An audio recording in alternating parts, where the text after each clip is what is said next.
first search dərinənə axtarış alqoritmidir. Qraflarda əsas nəzərdə tutulur bu. Biz buna sadə bir nümunə verə bilərik. Əslində, yəni qrafa keçmədən öncə, məsələn, labirintdə hərəkəti fərz edək. Məsələn, biz labirintdə gəziriksə, biz labirinti gəzərkən gedib harasa görürük ki, daha yol yoxdur, geriyə qayıdırıq. Düzdürmü? Yəni bu şəkildə axtarış gedir də labirintdən. Və ya da çıxış nöqtəsi axtarsan. Gedirsən bir-bir bütün fəsləri gəzirsən, yolları, harda getdin, gördün ki, daha getmək olmur, geriyə qayıdırsan. Yəni depth first search alqoritmi də qraflarda bu şəkildə işləyir. Yəni geriyə qayıtmaqla başqa bir yolu əslində gedib kəşf edir. Gəlin baxaq, depth first search ümumiyyətlə hansı özəllikləri var? Hansı burada adlandırdığımız tillər var? Təpələr necə kəşf olunur? Yəni və s. Ümumiyyətlə qraf alqoritmlərində həmişə yadınızda saxlayın. Qraf bizdə hansısa bir təpəni kəşf edirsə, o təpəni true edir ki, artıq biz bu təpəni kəşf eləmişik. Yəni ikinci dəfə oradan keçməsin deyə.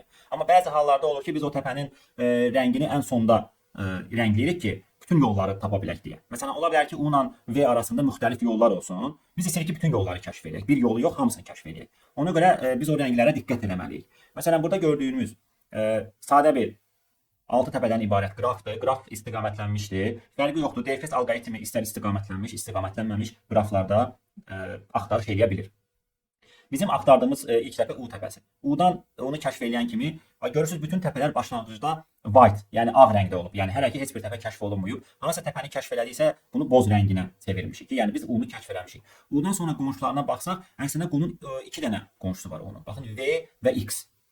Bu X-a da gedə bilər, V-yə də gedə bilər. Amma hansını birinci kəşf eləyirsə, elə ona da gedir. Gedir V-ni kəşf edir. V-dən qonşu kəşf olunmayan qonşu bir dənə Y-i tapır. Gəlir Y-i kəşf eləyir. Y-dən kəşf eləmədiyi qonşu X-i tapır. Gəlir X-i kəşf edir və X-in kəşf eləmədiyi qonşu yoxdur.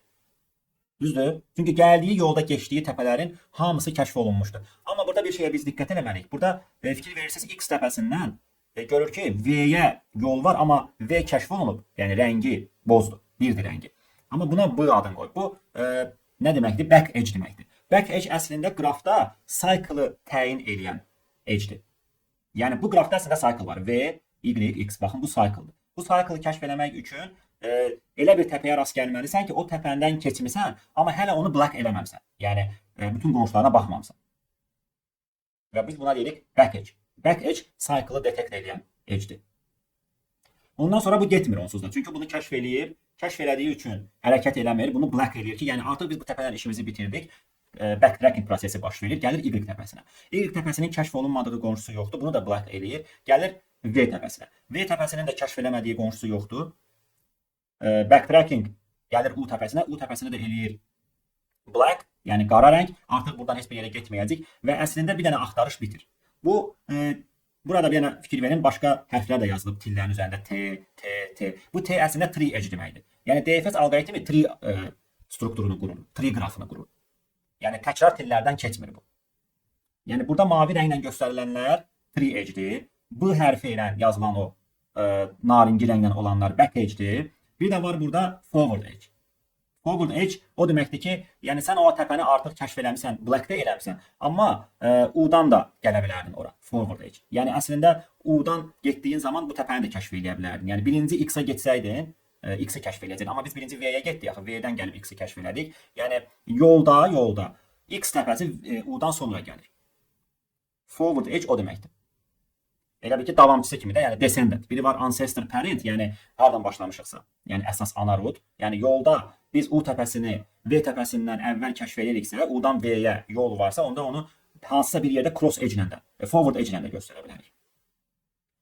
İndi bəs DFS nə edir? DFS əslində bir dənə komponenti bitirdi, amma kəşf eləmədiyi 2 dənə təpə qaldı. Çünki buradan biz hərəkətə başlasaydıq, biz gedib heç vaxt bu təpələrə çıxa bilmirdik. Fikir verirsinizmi? Baxın, W-la Z-ə çıxa bilmirdik biz buradan. Nə edirsən elə, gedib bura çıxa bilmirsən. O zaman biz nə etməliyik növbəti addımda? DFS-i heç olmamış. Kəşf olmamış hallar üçün atmalıyıq. Hansılar kəşf olmamış? Bəli, indi biz baxmalıyıq ki, hansısa bir təpə qalıbsa, oradan bir dənə də DFS başladıq. Ki, onlar da kəşf olunsun. Yəni ikinci bir başqa bir komponent axtarırıq. Bu da biz görürük ki, məsələn, sıralamaya görə W təpəsidir. W təpəsini kəşf eləyir. Deyir ki, bunun kəşf olunmadığı qonşusu bir dənə Z-dir. Gedir Z-i kəşf eləyir. Əslində burada bir dənə cross edge də çəkir. Cross edge o deməkdir ki, bu W ilə Y arasında nə W-dan Y-ə, nə də Y-dən W-ya olan DFS vasitəsilə kəşf olunmayıblar. Y başqa bir DFS-də kəşf olunub. W başqa bir DFS-də kəşf olunub. Ona görə bunlar arasındakı T-lər cross edge deyirlər. C hərfini yazıb cross edge. Bu onsuz da kəşf eləyəcək Z-i. Z-i kəşf eləyəndən sonra bitirəcək. Sonra black eləyib qayıdacaq W-nu da bitirəcək və bütün təpələr bitmiş olacaq. Və bunların üzərində fikir verirsinizsə rəqəmlər yazılmışdı. Əslində o rəqəmlər bunların kəşf olunma və bitmə vaxtlarıdır. Discovery time, finish time. Yəni nə vaxt sən onu kəşf eləmsən, hansı saniyədə? Nə vaxt onu finish eləmsən, neçənci saniyədə? Yəni ora giriş vaxtı və çıxış vaxtlarında. Bunu belə düşünün. Bunları biz əslində növbəti dərsimizdə daha dərindən izah edəcəyik. Topoloji sıralamada istifadə edirik əsas bunu. Strong connected komponentlərdə istifadə edirik. Yəni bu üzərində yazılan time'ları. Amma indi biz bunlarda rənglərdən ki istifadə edirik. Əslində boz rəng həmin təpənin kəşf olunma vaxtıdır. Qara rəng o təpənin finish olma vaxtıdır. Deməli biz orada həmin o time'ları təyin edə bilirik. Yəni çətin bir proses deyil. Gəlin baxaq. DFS alqoritmində əsas gedişatlar nədir? Bütün təpələrin rəngi, bunları bəzən used da adlandırırlar. Yəni istifadə olunub yoxsa istifadə olunmayıb. Amma standart olaraq color desək daha yaxşı olar. Yəni o təpələr kəşf olunmayıb, bütün rəngləri sıfırdır. İlk kəşf elədiyin hansı təpədən ki axtarışa başlayırsan, o təpəni biz adətən bir nömrəli götürürük və yaxud da məsələdə bizə deyir ki, bu təpədən axtarış ver. Biz o təpədən başladırıq. O təpənin rəngini eləyirik 1 ki, artıq biz bu təpəni kəşf elədik və onun qonşularını axtarırıq, kəşf olunmayan. Məsələn, bura fikir verin. Buradan başlamışıq U təpəsindən. Bunun rəngini elədik, bir indi qonşularını axtarırıq ki, görüm kəşf olunmayan qonşusu varmı? Üçüncü buradakı mərhələ və biz deyirik ki, 3 və 4 dördüncü mərhələ, 3 və 4 mərhələlərini təkrarlayırıq. Nə vaxta qədər? Bütün təpələr kəşf olunana qədər. İndi əslində biz iki rənglə işləyə bilərik, 0 və 1 ilə. Əgər biz orada sadəcə axtarış ediriksə. Amma finish vaxtlarını saxlamaq lazımsa, yəni biz nə vaxt ki o təpədən geri qayıdırıq, yəni bitiririk o təpəni, backtracking edirik. O zaman biz orada əlavə olaraq iki rəngini də istifadə edə bilərsən. 0, 1, 2, 0, 1, 2 bu şəkildə rəngləyə bilərik. C++ koduna da baxaq. C++ kodunda bu alqoritm rekursiv alqoritmdir. Səbəb nədir? Səbəb odur ki, biz hansısa bir yerə hərəkət ediriksə, mümkün qədər o dərinliyə gedirik, kəşf elədiyimiz. Sonra görsək ki, oradan hərəkət yoxdur, başlamalıdır bu geri qayıtmağa, başqa bir yolu kəşf eləmək. Deməli, buradan belə çıxır ki, məsələn, sən U-dan V-ni kəşf elədinsə, V-dən axtarışı davam eləməlisən. V-dən X-i kəşf elədinsə, X-dan axtarışı davam eləməlisən. Və bu şəkildə dərinliyinə qədər gedirsənsə, deməli, bu özü-özünü təkrarlamalıdır. Düzdürmü? Özü-özünü təkrarladığı üçün ən yaxşı seçim rekursiv alqoritmdir. Özü-özünü təkrarlayan alqoritm. Bunu iterasiyanla da yaza bilərsiniz. Amma iterasiyanla yazsaydınız, stack istifadə edəcəksiniz. Çünki stackdə kəşf olunan təpəni ən üstə qoyuruq ki, oradan axtarışı davam eləsin. Ən yaxın təpə, ən son hansı qalıbsa, oradan axtarışı davam eləməlidir. Amma standart olaraq, yəni DFS rekursiv alqoritmdir. Axtarış U-dan başlayıb, U-nu kəşf elədi, discovery time-ı set elədi, yəni T-ninci saniyədə bunu kəşf edib, sonra qonşularını axtarır. U listinin qonşularını axtarır. Elə bir qonşusu varsa ki, kəşf olunmayıb, oradan DFS-i davam elətdirir. Axtarışı oradan hərəkət elətdirir. Məsələn, siz fərz edin ki, bir dənə labirintdir. Məsələn, otaqlar da çoxlu daxil olursunuz. Otaqların içində də otaqlar var, yəni qapılar var. Siz məsələn bütün qapıları kəşf edib, otaqları kəşf eləmək istəyirsiniz. Siz nə edirsiniz? Hansısa bir otağa daxil olacaq, bir dənə qapı gördünüzsə, o qapını açıb otağa daxil olacaqsınız. Sonra oradan da bir dənə qapı varsa, daxil olub gedəcəksiniz. Elə bir yerə çatacaqsınız ki, oradan sonra qapı olmayacaq. Nə edəcəksən? Geri qayıdacaqsan. Əvvəlki gəldiyin otağa. O otağa qayıdıb baxacaqsan ki, hansısa açılmayan bir qapı varsa, o qapını açıb kəşf edəcəksən. Yəni DFS bu şəkildə işləyir. Və əgər bütün qonşularına baxıb bitirirsən, onun rəngini eləyir black. Yəni bu bizim üçün indiki halda optionaldır. Yəni istərsən istifadə etsən eləmə. Amma irəlidə bu bizə lazım olan rəng olacaq. Yəni elə bir məsələ var ki, biz orada iki rəngi mütləq istifadə etməliyik. Məsələn, cycle-ı detect etmək. Cycle-ın tapılması nə idi? Cycle-ın tapılması o idi ki, back edge varsa, back edge hansı təpəyə olan tildir? O təpə ki, rəngi bozdu, yəni 1-dir. Sən fırlanmısan, gəlmirsən təzədən o təpəyə çıxmısan. Rəngi hələ bozdusa, deməli burada cycle var. İmplementasiya olaraq mən deyərdim çox sadə bir alqoritmdir, amma bunun əsas necə işlədiyini anlamaq önəmlidir. Necə işlədiyini anladınsa, DFS-i anladın deməkdir. Və məsələlər də işlədikcə daha da möhkəmləndirə biləcəksiniz. Bura qədər sualı olan varmı? Gəlin tətbiqlərinə baxaq. Bütün yolları kəşf edir. Yəni, sən U-dan V-yə düzdür. DFS zamanı sadəcə bir yol tapırsansa, ikinci yolu tapmırsan. Amma DFS ilə qura bilərsən ki, götürərsən orada backtracking hissəsində rəngi təzədən qaytararsan, white eləyərsən ki, yenə də başqa bir yolla gedib onu tapsın. Bütün yolları tapa bilir. Əcdadı tapa bilir. Discovery finish vaxtların vasitəsilə bilir ki, hansı təpə hansı təpədən daha əvvəl və daha sonra kəşf olunub. Topoloji sıralanması bu da finish vaxtlarına görədir. Topoloji sıralamaq. Cycle-ın tapılması, dövrənin. Əlaqəli komponentin tapılması, güclü əlaqəli komponentin tapılması, qrafın bipartite olub olmadığı, tərkibə, grid, labirint məsələlərində tətbiqi. Yəni çoxdur bunun tətbiqləri. İndi biz gəlirik bunun əlaqəli komponentlər hissəsini. Əlaqəli komponent deyəndə biz nə başa düşürük? Yəni qrafda bütün istənilən iki təpə arasında yol varsa, yəni elə bir qrafın, alt qrafın var ki, orada istənilən iki təpə arasında yol varsa, o sənin bir komponentin hesab olunur. Məsələn, buna bir bütöv qraf kimi baxsan, bunun 3 dənə alt qrafı var və hansı ki onlar əlaqəli komponentlər hesab olunurlar. Çünki 1 ilə 2 arasında buradadır, buradan artıq buraya gedə bilmirsən, sən bununla bunu birləşdirə bilmərsən. 3, 4, 5 istənilən iki təpə arasında gediş-gəliş mümkündür. Yol var. Burada da həmçinin ona görə bunlar olur əlaqəli komponentlər. İndi əlaqəli komponenti tapmaq üçün DFS nə etməlidir? DFS məsələn 1-dən başlayır, gedir görür 2-ni kəşf edir, bitirir. Sonra nə etməlidir? İkinci dəfə. Bir dənə də baxmalıdır ki, hansı təpə kəşf olunmayıbsa, oradan bir dənə DFS axtarış başlatmalıdır. Və gəlir 3, 4, 5-i kəşf edir bir ikinci komponent. Sonra yenə 6-dan başlayır, 7-ni də kəşf edir, üçüncü komponent. Necə ki, bu şəkildə fikir verirsiniz. Biz U-dan başlamışdıq, gəldik, burada bitirdik. Amma belə bir əslində axtarışımızı bitirmişik. Çünki da buradan o tərəfə gedə bilirik. Ya W-ya gedə bilirik, ya da Z-də. Yenədik, ikinci dəfə axtarış başlatdıq. Və ikinci dəfə axtarışı başladanda fikir verirsiniz, neçənci saniyədə qalmışdı? 8, bunu 9-dan davam edir. Yəni qaldığımız yerdən əslində davam edir o discovery və finish vaxtları. İkinci komponent olanda.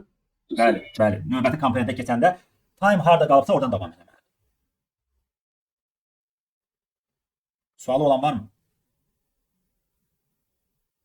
Yuxarıda güclü əlaqəli komponentdir. Güclü əlaqəli komponenti əslində biz ayrıca keçəcəyik. Güclü əlaqəli komponent istiqamətlənmiş qrafdakı komponent deməkdir. Çünki məsələn istiqamətlənməmiş qrafda onsuz da 3-dən 5-ə gedə bilirsənsə 5-dən də 3-ə gedə bilirsən. Amma istiqamətlənmiş qrafda belə deyil.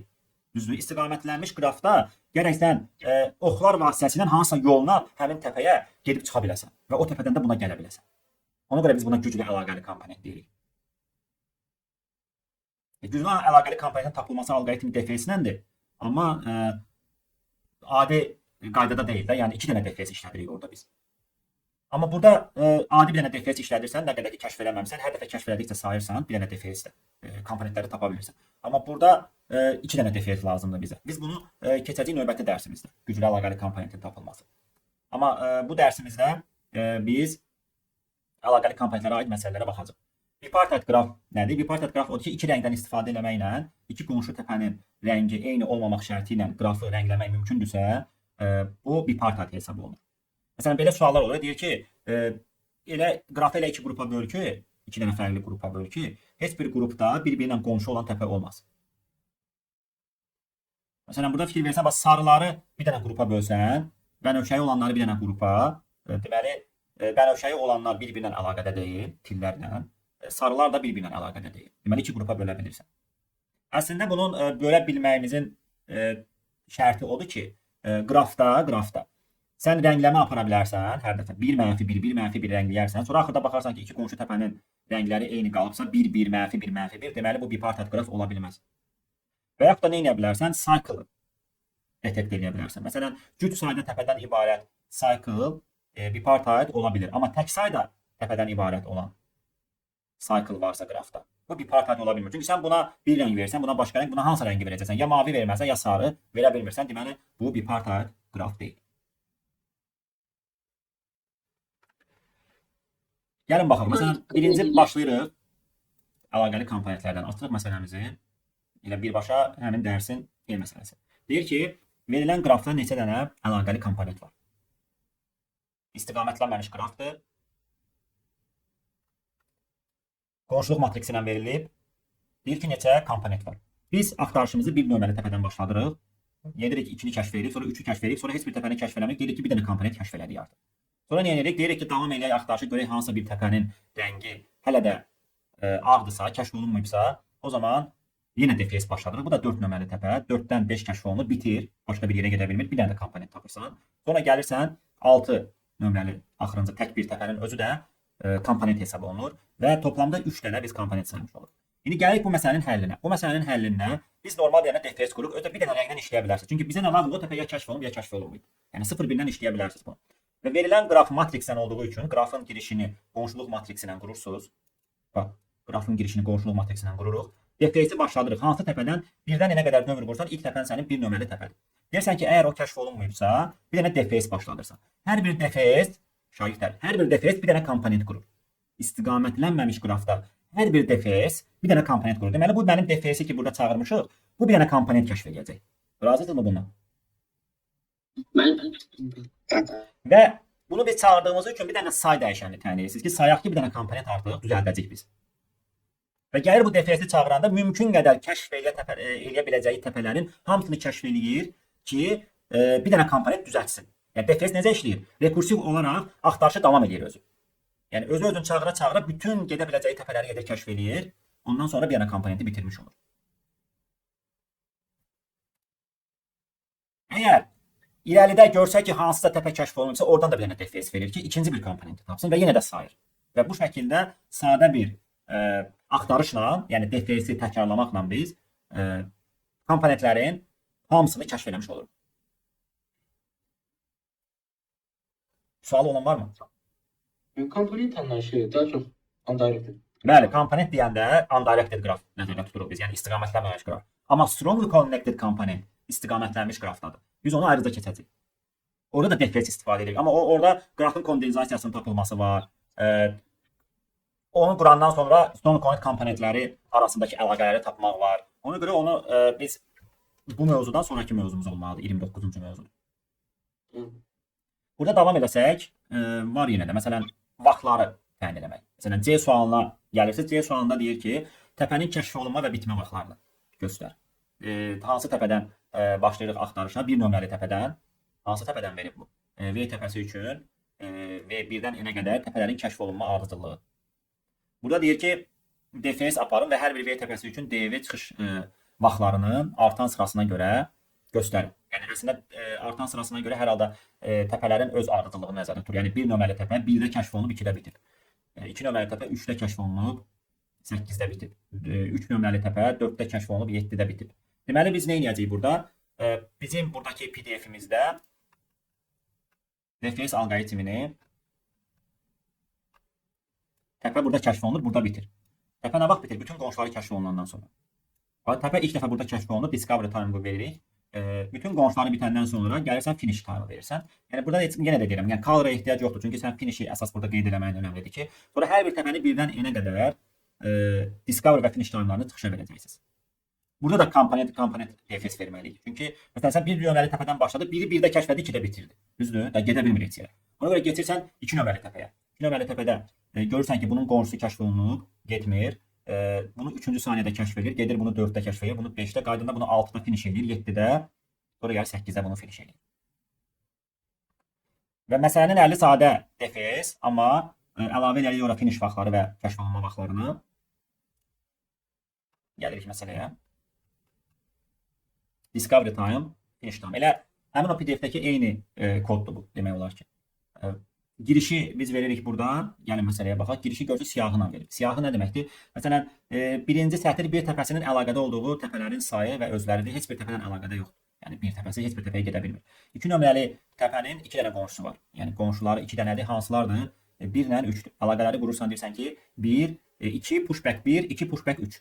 Xatırlayırsanızsa bunu ötən dərsimizdə izah etmişdik. U-dan V-yə əlaqə var idisə, U-ya pushback edirdin V-nə. Yəni deyirsən ki, bu siyahıya V əlavə elə. Yəni bunun əlaqə qonşuları budur. Yəni hər bir listə onun qonşularını saxlayırdı. Bunu da biz demişdik ki, istəyirsinizsə vektor siyahısı, yəni ərliyi də götürə bilərsən. Vektor içində vektor götürüb iki ölçülü matrix kimi də götürə bilərsiniz. Amma bunu biz resize edirdik. Çünki n dənə təpən varsa birdən n-ə qədər sən yer ayırmalısan oradakı. Hər bir i nömrəli təpənin qonşusu u-dursa, i-ninci listə u təpəsini əlavə edəsən deyə. U qonşusunu əlavə edəsən deyə.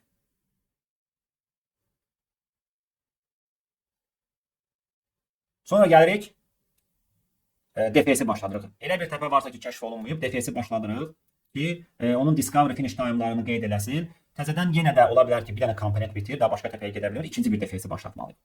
Eyni o bizim DFS-i izah eləyərkən baxın buradakı vəziyyət.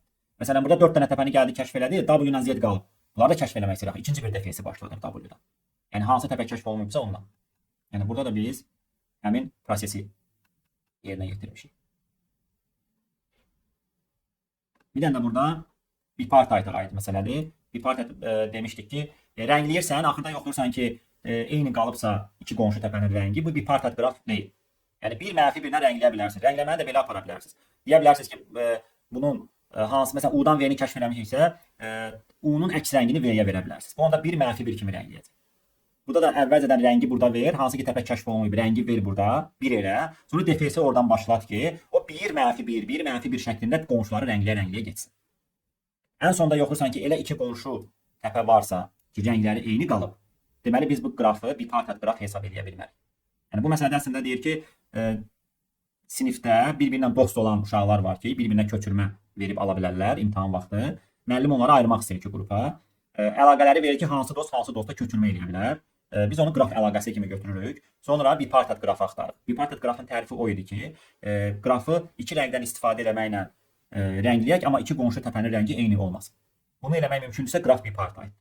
Əks halda bipartite deyil. Buna bəzən bicolorable qraf da deyirlər. Bicoloring qraf. Yəni bu cür də adlandırırlar, bipartite də adlandırırlar. Eyni mənada. Yəni iki rəngdən istifadə etməklə qonşu təpələrin rəngi eyni olmamaq şərti ilə qrafı rəngləmək. Biz də o rəngləri 1 mənfi 1 kimi götürürük. Məsələn, qırmızı yaşıl bu şəkildə rəngləyə gedirik. Amma ikinci bir başqa həlli vardı ki, bunun cycle-la. Yəni sən elə bir təpəyə gəlmisənsə, onun rəngi ya 1-dir ya da mənfi 1-dir. Orada sən artıq black rəngini də istifadə etməlisən ki, o təpə qara olmasın. Ya 1-dir ya mənfi 1-dirsə, deməli cycle var. Yəni o şəkildə də bunu həll edə bilərik. Tapşırıqlar. DFS-ə aid kifayət qədər burada tapşırıqlarımız var. Hardasa yəni 20-yə yaxın tapşırıq var burada. Yəni 15-20 dənə tapşırıq var. Bu tapşırıqları həll etməklə DFS-i daha da yaxşı öyrənmiş olacaqsınız. DFS bu qədər.